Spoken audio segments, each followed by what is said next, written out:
अयोध्येत 22 जानेवारीला श्रीरामलल्लाच्या मूर्तीची प्राणप्रतिष्ठा होईल, तर 23 जानेवारीला रामलल्लाच्या दर्शनाला येण्याचे निमंत्रण श्री राम जन्मभूमी तीर्थक्षेत्र न्यासाच्या वतीने घरोघरी अक्षता आणि मंदिराचे फोटो पाठवून दिले जात आहे। देवगडमध्येही प्रकाश गोगटे आणि त्यांची पत्नी घरोघरी जाऊन श्री रामलल्लाच्या दर्शनाला येण्याचे निमंत्रण देत आहेत। कणकवलीमध्ये कातकरी बांधवांना सोलापुरी चादर आणि बेडशीटचे करण्यात आले वाटप। माऊली मित्रमंडळ, जुना भाजी मार्केट व्यापारी मंडळ यांच्या वतीने हा उपक्रम राबवण्यात आला। चादरी भेट देणाऱ्या कार्यकर्त्यांचे कातकरी बांधवांनी मानले आभार। केंद्रीय मंत्री नारायण राणे यांच्या विरोधात आंदोलन केले असा आरोप असलेल्या उरणमधील ठाकरे गटाच्या पदाधिकाऱ्यांची उरण न्यायालयाने केली निर्दोष मुक्तता। नारायण राणे यांनी उद्धव ठाकरेंवर आक्षेपार्ह विधान केले असा आरोप करून ठाकरे गटाच्या पदाधिकाऱ्यांनी राणे यांच्या विरोधात निषेध आंदोलन केले असा ठाकरे गटाच्या कार्यकर्त्यांवर होता आरोप। या आरोपातून ठाकरे गटाच्या पदाधिकाऱ्यांची उरण न्यायालयाने केली निर्दोष मुक्तता।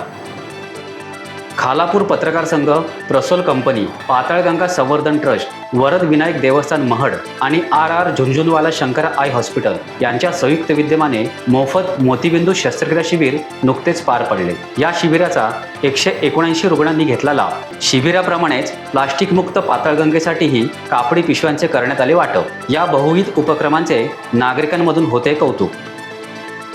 टाकेदेवी चालक मालक संघटनेच्या सदस्यांनी मुक्या जनावरांना पिण्याच्या पाण्यासाठी पाणपोई आणि ज्येष्ठ नागरिकांना आराम मिळावा म्हणून विश्रांती कट्टा उभारला। टाकेदेवी चालक मालक संघाच्या या सामाजिक उपक्रमाचे होते सर्वत्र कौतुक।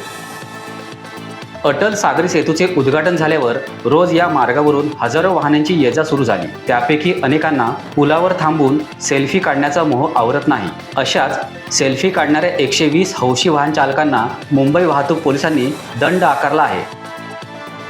न्यू मांडवे धरणग्रस्तांच्या पुनर्वसनासाठी आणि जमिनीच्या मोबदल्यासाठी वंचित बहुजन आघाडीचे जिल्हाध्यक्ष अण्णा जाधव यांनी प्रजासत्ताक दिनी उपोषणाला बसण्याचा दिला इशारा। बाधित शेतकरी खेड तहसीलच्या आवारात बसणार उपोषणाला, वंचित बहुजन आघाडीने जिल्हाधिकाऱ्यांना दिले निवेदन।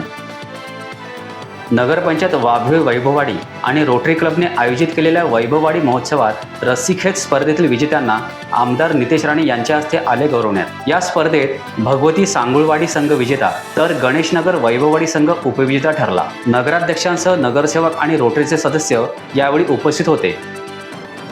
पनवेल शहर वाहतूक शाखेतर्फे रस्ता सुरक्षा अभियानाचा पळसफे फाटा येथे झाला शुभारंभ। वाहतुकीच्या नियमांचे पालन करण्याबाबत वाहतूक पोलिसांनी केली जनजागृती। रस्ता सुरक्षा अभियानाचे नागरिक आणि वाहन चालकांना दिले महत्त्व पटवून।